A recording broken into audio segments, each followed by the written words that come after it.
Hi everyone, I am Rahul Kumar. आने वाले सालों में जनरेटिव एआई मार्केट का एक्सप्लोसिव ग्रोथ देखने को मिलेगा। बताया जा रहा है कि जनरेटिव एआई मार्केट का जो कंपाउंडेड एनुअल ग्रोथ है वो 45% के कंपाउंडेड एनुअल ग्रोथ रेट से बढ़ेगा।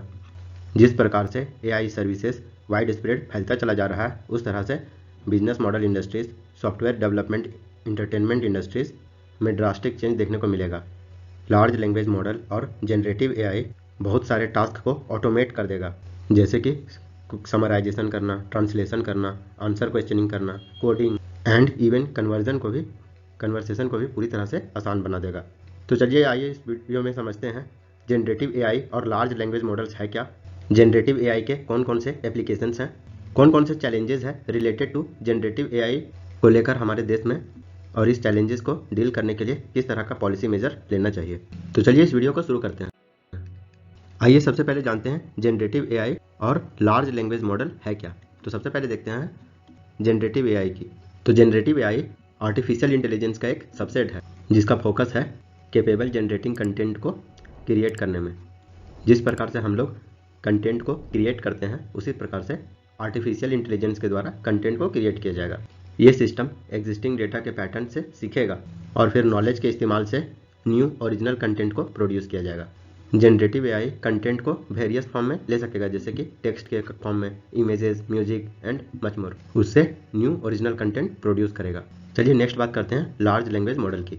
तो लार्ज लैंग्वेज मॉडल एक specific class of generative AI है जिसको कि ट्रेंड किया गया है ह्यूमन लैंग्वेज टेक्स्ट को समझ सके और जनरेट कर सके, और इस तरह के मॉडल को डीप लर्निंग टेक्निक के माध्यम से बनाया जाता है, पर्टिकुलरली न्यूरल नेटवर्क का यूज करके। लार्ज लैंग्वेज मॉडल में रिलीवेंट प्रॉम्प्ट और इनपुट दे करके यदि हम लोग कोई भी चीज़ जानना चाहें तो वो इन्फॉर्मेशन जनरेट कर सकता है। इसका बेस्ट एग्जांपल आपको ओपन एआई के द्वारा जो चैट जीपीटी बनाया गया है, जेनरेटिव प्री ट्रेन ट्रांसफॉर्मर। तो इससे आप लोग कुछ भी पूछोगे तो रिलीवेंट प्रॉम्प्ट के हेल्प से इससे कोडिंग, कंटेंट एटसेट्रा जनरेट किया जा सकता है। आई होप ये दोनों आप लोग को समझ में आ गया होगा। अब चलिए हम लोग देखते हैं ये जनरेटिव एआई है, इसके एप्लीकेशंस के बारे में, इसका यूज़ कहाँ कहाँ पे किया जा सकता है। तो फर्स्ट बात करते हैं हेल्थ केयर के सेक्टर में। इसका इस्तेमाल सिम्टम असेसमेंट और डिजीज़ के डिटेक्शन में किया जा सकता है। एआई पावर्ड ऐप जैसे कि एडीए ऐप है, ये प्रिलिमिनरी असेसमेंट करके सिम्टम्स को डिटेक्ट करता है और यूजर्स को बताता है एप्रोप्रिएट मेडिकल एक्शन लेने के बारे में। सेकेंड, हेल्थ केयर सेक्टर में बात करें तो एक्सेसिबिलिटी और पेशेंट के सपोर्ट में भी जनरेटिव एआई का यूज़ किया जा सकता है। ऐप लाइक बी मा आइज और कन्वर्सेशनल एआई सॉल्यूशन जैसे कि हायरो, ये विजुअली इम्पेयर्ड इंडिविजुअल और स्ट्रीमलाइनिंग पेशेंट के इंटरेक्शन में हेल्प करता है, एक्सेसिबिलिटी प्रोवाइड करता है। जनरेटिव एआई का इस्तेमाल डिजीज़ के डिटेक्शन में भी किया जा सकता है। यदि कोई डिजीज़ होने वाला है तो इसके अर्ली डिटेक्शन में ये हेल्प करता है। स्किन विजन एक जनरेटिव एआई है जो कि स्किन कैंसर के अर्ली डिटेक्शन में हेल्प करता है। इससे आने वाले दिनों में जो डायग्नोसिस के लिए स्पीड और एक्यूरेसी है वो और ज़्यादा इन्हेंस होगा। क्या कि अभी हम लोग देखते होंगे जो डायग्नोस्टिक सेंटर होता है, जांच घर, वहाँ पे बहुत ज़्यादा भीड़ लगा हुआ रहता है और कभी कभी तो रिपोर्ट भी एक्यूरेटली मेजर नहीं किया जा सकता है। तो एआई जनरेटिव टूल के हेल्प से ये सब किया जा सकेगा।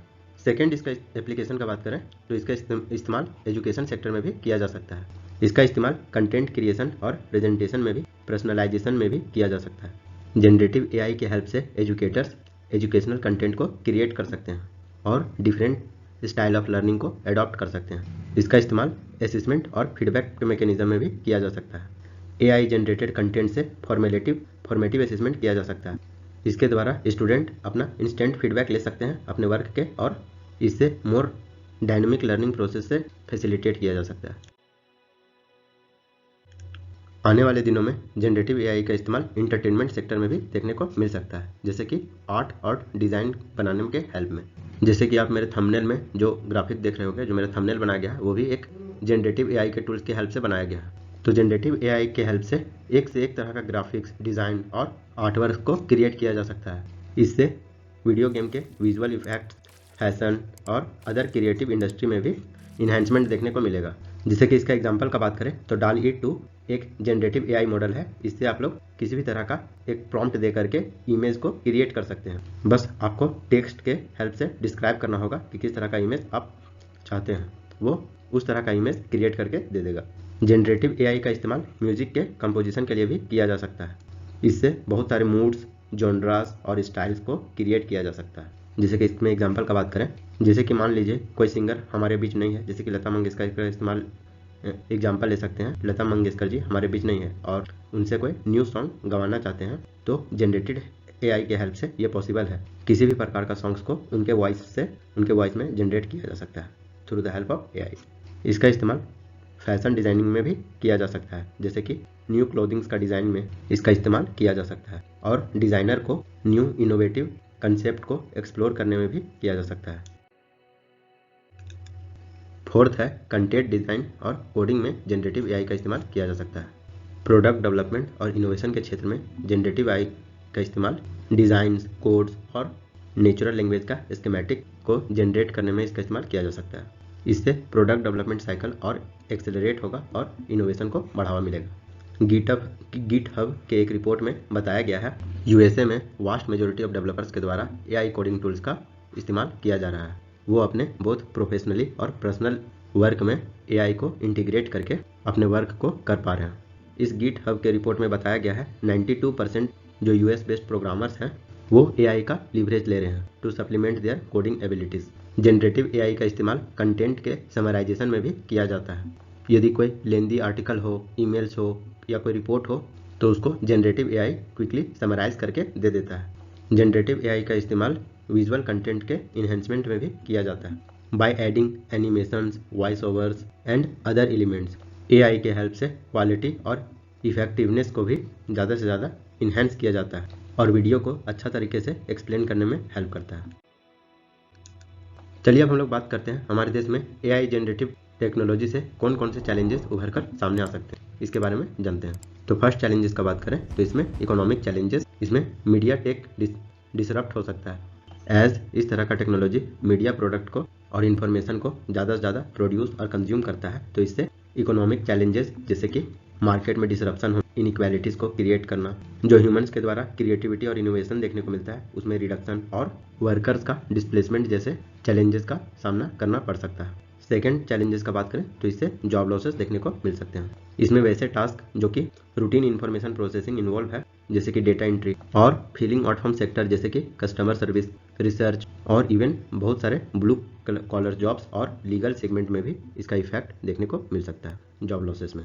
बताया जा रहा है इसके पार्शियल ऑटोमेशन से भी 5 to 10% ऑफ रोल्स जो कि इस सेक्टर में देखने को मिलता है, इससे hundreds of millions of skilled और सेमी स्किल्ड वर्कर अनएम्प्लॉयड हो सकते हैं। ऑल्सो इसका कोई गारंटी नहीं है कि जनरेटिव एआई के हेल्प से और इससे रिलेटेड टेक्नोलॉजी से न्यू जॉब्स क्रिएट हो पाएगा और जो जॉब लॉसेस हो रहे हैं उसको फुलफिल किया जा पाएगा। थर्ड चैलेंजेस का बात करें तो इंडिया इसके लिए भी प्रिपेयर्ड नहीं है।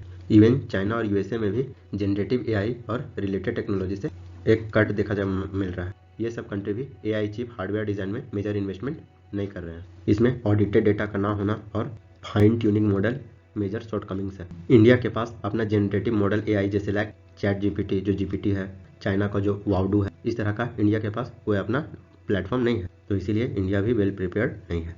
अगर यूएसए और चाइना से कंपेयर करें तो इंडिया में एआई के फील्ड में बहुत ही कम एक्सपर्ट पीएचडी होल्डर्स हैं तो इसलिए भी इंडिया प्रिपेयर्ड नहीं है। फोर्थ चैलेंजेस का बात करें तो इंडिया में लार्ज लैंग्वेज मॉडल का ट्रेनिंग का लिमिटेशंस भी एक चैलेंज है। इंडिया में क्लाउड कंप्यूटिंग का limited access for large language model और इसका एक्सपेंसिव होना भी इंडिया में चैलेंजेस है। इंडिया के पास अपना कोई लार्ज कॉरपोरेशन नहीं है जो कि एआई के रिसर्च के फील्ड में हेवली इन्वेस्ट कर सके। फिफ्थ चैलेंजेस का बात करें तो brain drain. Large number of AI policy think tank और रिसर्च इंस्टीट्यूट है वो यूएस और चाइना में बहुत ज़्यादा है और इंडिया में इस फील्ड को लेकर कोई टैलेंटेड स्टूडेंट है तो वो क्विकली माइग्रेट कर जाता है इस कंट्रीज में, तो ये भी इंडिया के सामने एक चैलेंज है। नेक्स्ट है lack of comprehensive and composite AI strategy. Comprehensive और कंपोजिट एआई स्ट्रेटेजी में एक सीरियस लैकनेस देखने को मिलता है जो कि गवर्नमेंट, इंडस्ट्री, एकेडमिया और सोसाइटी से कनेक्ट करता है। लार्ज लैंग्वेज मॉडल के रेस में डेटा सिक्योरिटी और प्राइवेसी जैसे कंसर्न भी इंडिया में हमारे चांसेस को रिड्यूस कर देते हैं of getting valuable data that can train robust models. चलिए अब हम लोग बात करते हैं इसको लेकर कौन कौन से पॉलिसी मेजर्स लेना चाहिए। तो इसको लेकर एक कॉम्प्रिहेंसिव नेशनल एआई स्ट्रेटेजी को डेवलप करना चाहिए जो कि well defined AI national strategy को क्रिएट कर सके। इसमें वेरियस स्टेक होल्डर्स के साथ मिल करके जैसे government agency, industry, representativeness researchers and atheist के साथ मिल करके एक कॉम्प्रिहेंसिव नेशनल एआई स्ट्रेटजी को डेवलप करना चाहिए और ये स्ट्रेटजी कंट्री के गोल को आउटलाइन करना चाहिए for AI development, ethical guideline, regulatory frameworks and plans for responsible deployment. और इससे रिलेटेड यदि कोई पोटेंशियल रिस्क होता है तो उसको भी कंसीडर करना चाहिए, जैसे कि बायस्ड एंड प्राइवेसी कंसर्न, और इसको एड्रेस कैसे किया जाए इसके बारे में भी स्ट्रेटेजी डेवलप करना चाहिए। सेकेंड है एआई पॉलिसी थिंक टैंक और रिसर्च इंस्टीट्यूट को इस्टेब्लिश करना चाहिए जो कि इनोवेशन और एआई टैलेंट को नर्चर कर सके, उसको बढ़ावा दे सके। इस इंस्टीट्यूशन के द्वारा डेप्थ रिसर्च करना चाहिए on AI trends, ethics, policy implications. ये लोग पॉलिसी मेकर और इंडस्ट्री लीडर को गाइडलाइन भी प्रोवाइड कर सकते हैं और इन्फॉर्म डिसीजन में हेल्प कर सकते हैं। और इस इंटिटीज़ के कोलैबोरेशन से जो हमारी यूनिवर्सिटीज़ हैं वो एआई रिसर्च इकोसिस्टम को और उसके डेवलपमेंट को लेकर एक इकोसिस्टम क्रिएट कर सकते हैं। थर्ड स्टेप का बात करें तो कोलैबोरेशन को बढ़ावा देना चाहिए और एआई रिस्पॉन्सिबल एप्लीकेशंस को बढ़ावा देना चाहिए। एकेडमिया, इंडस्ट्री और इंटरनेशनल पार्टनर के कोलैबोरेशन से नॉलेज को शेयर करना, एक्सपर्टीज और बेस्ट प्रैक्टिसेस को अपनाना चाहिए। फोर्थ है जो वर्कर्स का ट्रांजिशन देखने को मिलेगा उसके लिए पॉलिसी और लीगल मेजर्स लेने की जरूरत है। इसमें लीगल मेजर्स का बात करें तो severance payment, advance notice automation और regulations that prohibit discriminatory AI system in the workplace जैसे मेजर्स को लेना चाहिए और ऐसे इन्वायरमेंट को क्रिएट करना चाहिए ताकि जो एआई से जो चेंजेस देखने को मिल रहे हैं तो उससे रिलेटेड एंजाइटीज को जो कि जॉब डिस्प्लेसमेंट से एसोसिएटेड है उसको एलिवेट करने में हेल्प करना चाहिए। फिफ्थ स्टेप का बात तो बिजनेसेस को टैक्स ब्रेक और इंसेंटिव्स देना चाहिए टू रिटेन देयर वर्कर्स। इससे कंपनीज के द्वारा वर्कफोर्स के स्किल डेवलपमेंट में इन्वेस्ट कर सकेंगे और इंश्योर करेंगे कि उनको एम्प्लॉयबल बनाए रखा जा सके इस इन्वॉल्विंग जॉब लैंडस्केप में। इस तरह के प्रोग्राम यदि कोई कंपनी चलाती है तो उसको टैक्स में बेनिफिट देना चाहिए ताकि कंपनीज के द्वारा ट्रेनिंग और रीस्केलिंग अपॉर्चुनिटीज़ को ऑफर किया जा सके। सिक्स्थ स्टेप का बात करें तो सोशल सेफ्टी नेट में इन्हेंसमेंट किया जाना चाहिए। This involves reform to pensions, insurance and employment regulations to accommodate the changing nature of work. Unemployment benefit को रिकैलिब्रेट करना चाहिए, अनएम्प्लॉयमेंट इंश्योरेंस स्कीम को कंसीडर करना चाहिए और टेम्पररी इनकम सप्लीमेंट को क्रिएट करना चाहिए ताकि वैसे वर्कर्स जो इससे इफेक्टेड है वो अपना फाइनेंशियल सिचुएशन को मैनेज कर सके ड्यूरिंग दिस ट्रांजिशन। सेवेंथ है job placement and service support. इसको लेकर स्ट्रेटेजी बनाना चाहिए ताकि डिस्प्लेस वर्कर को असिस्ट किया जा सके in finding new roles that align with their skills and aspirations. इसमें करियर काउंसलिंग, जॉब मैच और जो हमारे इमर्जिंग इंडस्ट्रीज हैं उसको एम्प्लॉयर्स के साथ कनेक्ट करके सपोर्ट प्रोवाइड करना चाहिए ताकि जो वर्कर्स का ट्रांजिशन वो इफेक्टिवली हो सके। अब चलिए हम लोग समझते हैं गवर्नमेंट के द्वारा कौन कौन से इनिशिएटिव लिए गए हैं इन फील्ड ऑफ एआई। तो पहला national AI portal of India को लॉन्च किया गया है 2020 में। ये आर्टिफिशियल इंटेलिजेंस और रिलेटेड डेवलपमेंट के लिए वन स्टॉप डिजिटल प्लेटफॉर्म है। इसमें AI initiatives, resources, events, research और इनोवेशन को शोकेस किया जाता है by various stakeholders for academia, industry and government. Second है responsible AI for youth programme. इसका एम है यंग स्टूडेंट्स को एम्पावर करना with skill and knowledge to create meaningful social impact solution using AI. इसमें online training modules, project based learning, mentorship और national level project competition involve है। Third initiative का बात करें तो global partnership on artificial intelligence गापी। India इसका founding member है। ये एक इंटरनेशनल और मल्टी स्टेक होल्डर का इनिशिएटिव है to guide and responsible development of use of AI grounded human rights, inclusion, diversity, innovation and economic growth. Fourth government initiative का बात करें तो एआई फॉर ऑल। इसका फोकसेस है एआई का इंक्लूसिव डेवलपमेंट और कंट्री के एआई सोशल गुड विजन को रिप्रेजेंट करने में। इसको 2018 में नीति आयोग के द्वारा फॉर्मुलेट किया गया था और इसमें 5 करोड़ एरिया को कवर किया जाएगा फॉर एप्लीकेशन ऑफ एआई, जैसे कि agriculture, education, health, smart cities, infrastructure and transportation. Government के फिफ्थ इनिशिएटिव का बात करें तो फ्यूचर स्किल्स प्राइम प्रोग्राम। इसको ministry of information and technology के द्वारा लॉन्च किया गया है with the partnership of NASSCOM.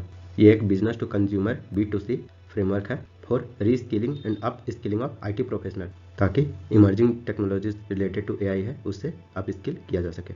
इसके द्वारा कोर्सेज, असेसमेंट और सर्टिफिकेट को ऑफर किया जाता है और लर्नर को रिकॉग्नाइज किया जाता है। तो चलिए बात करते हैं इससे रिलेटेड एक क्वेश्चन की जो कि यूपीएससी के मेंस में पूछा जा सकता है। डिस्कस करना है जनरेटिव एआई इंडियन इकोनॉमी को किस तरह से इम्पैक्ट कर सकता है, जनरेटिव एआई के क्या क्या एप्लीकेशंस हो सकते हैं और सजेस्ट करना है policy approaches for maximising benefit while addressing negative consequences. तो आप लोग इसका आंसर लिखने का ट्राई कीजिए। और यदि आपको ये वीडियो अच्छा लगा हो तो लाइक करें, सब्सक्राइब करें और शेयर करें। And thanks for watching.